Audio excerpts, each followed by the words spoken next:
So congratulations. Thank you. It's an exciting day. It is. It's been years of work and it's paying off. So when we were preparing for this, we got to meet people from every walk of life. And I have to say, as we just pointed out, Human has done something extraordinary because it's a live case study. And then you came along.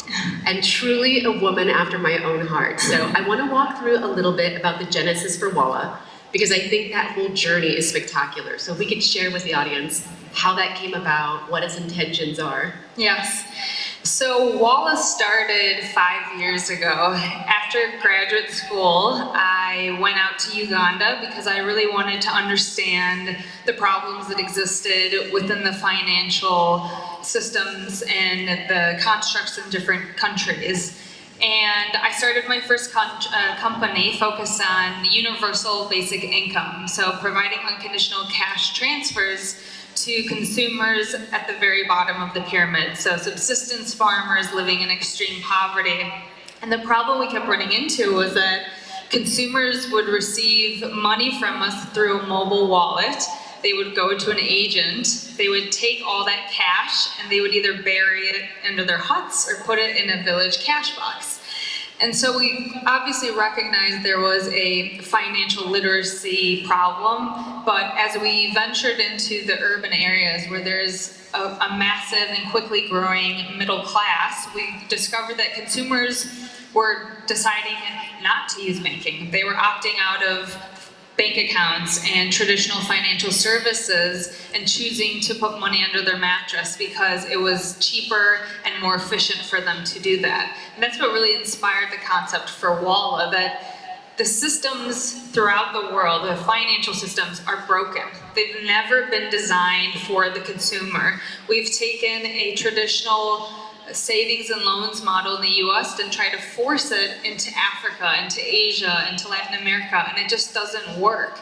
And that's why we started Walla and decided to issue a crypto asset called Dala to actually bring this to life. So you went to one of the poorest continents, decided to just forego these fees, introduce them to a different type of financial literacy, and launched digital currencies in this country. Guys, please, please, because that is no small feat. Yes. Amazing. So then the genesis of Dala. So people in the audience understand what that is, Yes. how they work together, because there's sort of two parts to a whole. Yes. So we quickly discovered that the banks, the existing payment rails throughout most countries in the world are inefficient, they're broken, they're expensive. And the reason why consumers are not using the financial system is because there are so many fees associated with them. So whether it's a bank account, whether it's a mobile money account, consumers are paying fees that can range from 5 to 100% on every single action that they take. So they're disincentivized from wanting to participate. We said, all we need to do is remove fees. Remove fees, create a great user experience.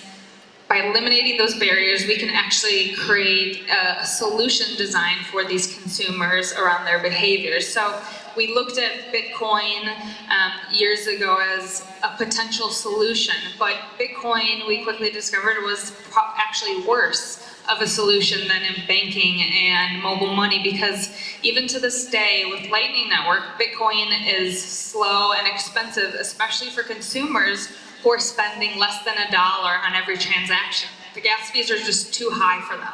So we decided that it made the most sense to issue our own crypto asset and design an entirely new financial system based on these consumers and what they actually need in a network.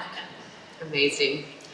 Can you share with us a little bit about sort of the early days in Uganda through today, some of your key learnings and some of your key takeaways from all of this?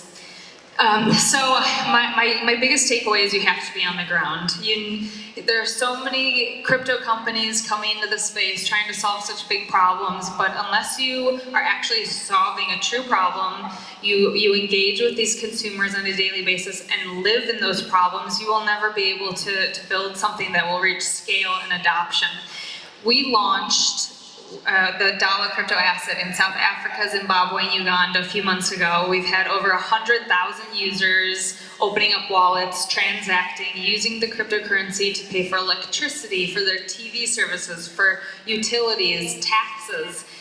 We've spent years building out this network, but it's taken us years and years building partnerships, the infrastructure, building trust with consumers. None of this comes easy, and it takes a lot of dedication and, most importantly, grit.